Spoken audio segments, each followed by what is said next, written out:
All right, welcome to The Explainer. Today we're going to talk about something huge, something we all have to deal with change. And we're going to explore it through the eyes of some of our absolute favorite characters from The Big Bang Theory. You know that feeling, right? When it just seems like life is moving at a million miles an hour?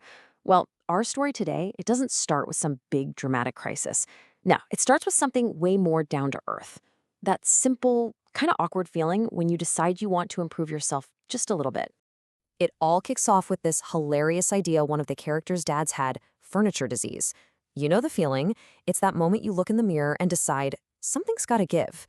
It's the thing that gets us all thinking, yeah, maybe I should hit the gym. Or, at least consider it. So, a lot of the time, change is our choice, right? We decide, okay, I'm gonna get in shape, or learn a new skill, maybe try a new look. But as we're about to see, that very first step, it's almost never pretty. In fact, it's usually pretty clumsy. And this one line, after like a second on the treadmill, just says it all.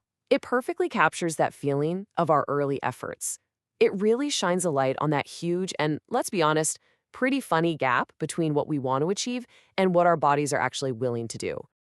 And I mean, just look at these attempts. They're all over the map, but they are so real. Whether it's exercising just enough to earn a pastry, finding out you're not as flexible as you thought, or picking up fencing for some interesting reasons, they all point to that messy, imperfect, but totally human start to trying to change ourselves. Okay, so that's chosen change. But what happens when change isn't your idea? When it just slams into your life, completely uninvited, and turns everything you thought you knew completely upside down? Yeah, that's when things get really complicated.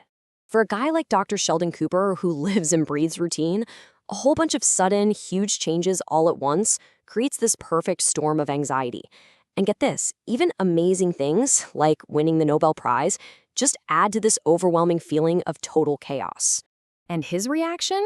It tells you everything you need to know. This should be the greatest moment of his life, right? He's got a Nobel, his wife looks amazing, but all he feels is this crushing dread. It's like his whole world is being rewritten, and he didn't even get a say. So, the big question is why? Why is he freaking out so much? It's really important to get that this isn't actually about a new haircut, or a working elevator, or even the Nobel Prize. No, it goes way, way deeper than that. And there it is. That's the heart of the whole thing. When your world is spinning out of control, you grab onto the one thing you think will never move. And when that one constant starts changing too, man, it feels like the floor just disappeared from under you. So where does the breakthrough come from? Not from some big scientific theory or a textbook, nope. It comes from a super simple, honest conversation in a bar, of all places, that just completely changes how he sees the entire problem. This is where Penny just drops a truth bomb on him. She points out this massive irony that he's completely blind to. The guy who can't stand change has actually been changing this whole time. And when you actually lay it all out like this, it's kinda staggering. He went from being a total loner to having this amazing group of friends. He got married, he moved, he even wore a baseball hat for crying out loud. Seeing it all like this, he just can't deny it anymore. He's been in a constant state of evolution. And that's the big insight, isn't it? The key that unlocks everything for him. Change isn't just some external force that happens to you. It's a process that's always going on inside you, whether you're paying attention to it or not. And this whole personal breakthrough leads us right to the central idea of the entire story. And the best part? It's delivered in the most casual, off-the-cuff, totally Penny way you could possibly imagine. There it is. That's the whole ballgame.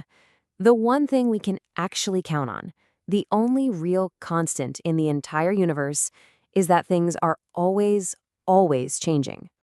And she doesn't just say it, she lives it. I mean, she proves her own point just by reflecting on her own life. From a waitress and wannabe actress to this powerhouse sales rep, her journey has been one of massive transformation. It really shows that this constant applies to absolutely everyone. So how does Sheldon finally make peace with all this? Well, he does it the most Sheldon way possible. He uses logic. He basically reframes the whole elevator thing. It's not some scary new development, it's just things going back to the way they used to be. It's his own little mental trek to accept the new normal. Which leaves us with one last kind of mind-bending question to chew on. After so much time has passed, is going back to normal really a return to the way things were? Or is it just another step in the endless cycle of change? Something to think about.